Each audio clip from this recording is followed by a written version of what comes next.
আপনি আপনার মাকে খাওয়াইতে পারেন না, আপনি আপনার মাকে নিয়ে মানুষের কাছে সমালোচনা করেন। হায়রে মানুষ, যে মা আপনাকে 10 মাস 10 দিন গর্ভে ধারণ করছে, সে মাকে ভুলে গেছেন। আজ আমাদের সমাজে মাদেরকে নিয়ে অত অবহেলিত করেন।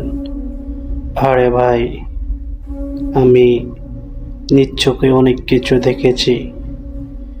আপনি আপনার মার মনে কষ্ট দিয়ে আপনি হজ করতে যান, গরু দিয়ে খাবান, উমরা করতে আসেন, কোনো লাভ হবে না। যদি আপনি আপনার মার মনে এক বিন্দু আঘাত দিয়ে থাকেন, তাহলে কখনো আপনার হজটা কবুল হবে না। আপনি ঠান্ডা মাথায় চিন্তা করেন, যে মা আপনাকে 10 মাস 10 দিন পেটে রাখছে, যে মা আপনাকে পেটে নিয়ে ভাত খাইতে বইছে, আপনি আপনার মার পেটে লাথি দিছেন, সে মা অনেকটা কষ্ট পাইছে, তারপরও আপনাকে বদদোয়া দেয় না, কারণ আপনি তার আদরের সন্তান।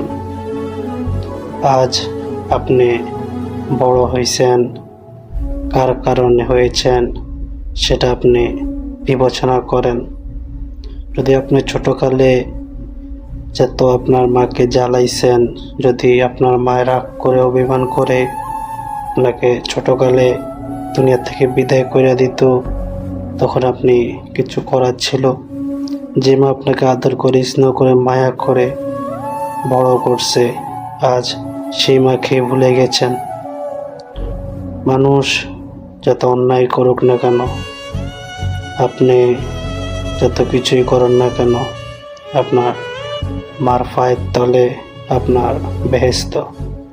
আপনি যদি আপনার গায়ের চামড়া কাইটা যদি আপনি জুতা বানাইয়া দেন, তাও কখনো মারের শোধ হবে না।